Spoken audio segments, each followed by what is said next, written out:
tenía más definido desde el virreinato su espacio del sur, del norte. La Amazonía estaba encargada a las misiones, a los jesuitas que son expulsados, y por lo tanto había alguna información, pero no había una información muy determinada. Y Pasoldán lo que hace es, trata de decir, el Perú es esto. Y se acerca con muchísima precisión a lo que en ese momento era el conocimiento de dónde estaban ubicados los principales sitios de referencia para poder hacer delimitaciones. Entonces, Pasoldán, yo tengo esa hipótesis, no la tengo confirmada, es pura hipótesis.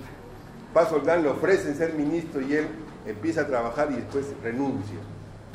Me parece que renuncia porque en el gobierno de Castilla se dio un debate fundamental. El debate era que el Perú había declarado que se acababa la esclavitud.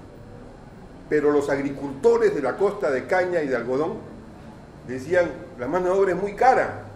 Y en el texto, cuando habla de las poblaciones, hay una parte casi casual, un comentario a pie de página, donde habla de aquellas poblaciones postergadas, abandonadas y abusadas, que son justamente las poblaciones que tienen que ver con el régimen de trabajo. Ciertamente que lo que dice Pasoldán no se ha traducido en un gran debate nacional. Por eso es que Pasoldán también fue relativamente silenciado en el Perú, porque el Perú estaba resumido en la geografía solamente de algunas cosas físicas, geográficas o de ecosistemas o de áreas determinadas, porque la geografía tiene que ser un instrumento de unidad, un instrumento de consolidación de esa unidad, esa geografía donde los seres humanos sean el sustento de la geografía y una nueva relación con el ambiente sea la potencialidad de esa geografía para tener sociedades más libres, más humanas y más justas. Muchas gracias.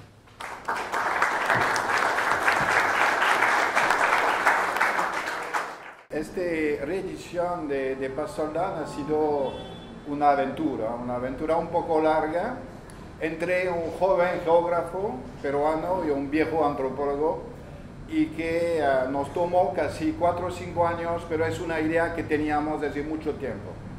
Entonces se puede siempre preguntar por qué 150 años después se reedita una obra difícil, una obra que muestra la visión hegemónica de por aquel entonces, a pesar que ha sido la primera vez que se dio a ver en su integralidad un país como Perú, ¿no?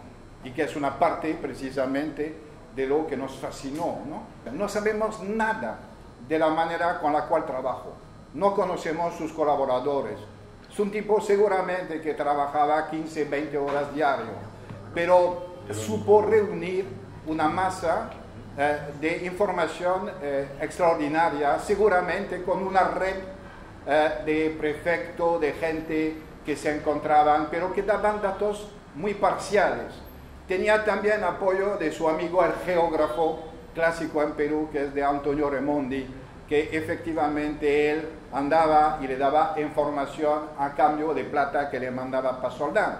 Entonces tenemos efectivamente ahí una cosa que investigar, cómo efectivamente se creó este atlas, que es mucho más que un compendio de mapas, de planos, etcétera, que es también lo que me llamó la atención al principio, un objeto de arte.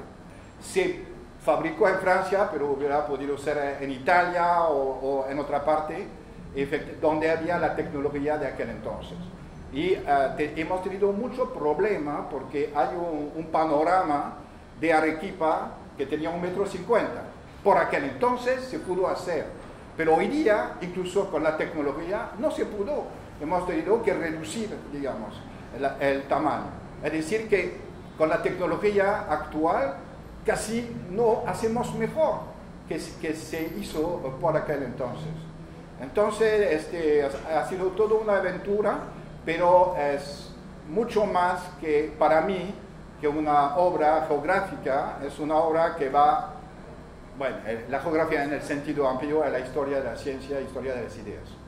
Muchas gracias.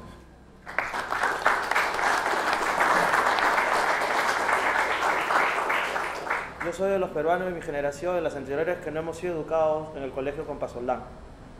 Y me quedó la muletilla de qué me está diciendo, ¿no? Jean-Pierre, voy a buscarlo, pregunté, tanto en la universidad como en el colegio no hay una biografía de Pasoldán, y si la hay es muy limitada. Entonces quedó el bichito y entonces comenzamos a hacer un plan de trabajo y lo primero que buscábamos era el ejemplar original. Eso demoró 4 años y medio. Lo encontrábamos casi siempre incompleto, hasta que lo logramos encontrar 3 volúmenes, que lo hicimos uno solo, en el Instituto Río Agüero de la Universidad Católica del Perú, acá a 5 cuadras, y que sea parte del evento de geógrafos.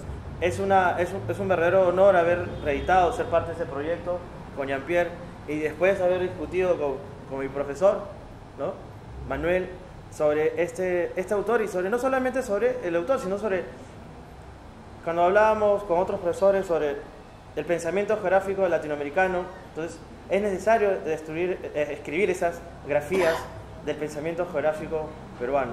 Muchas gracias.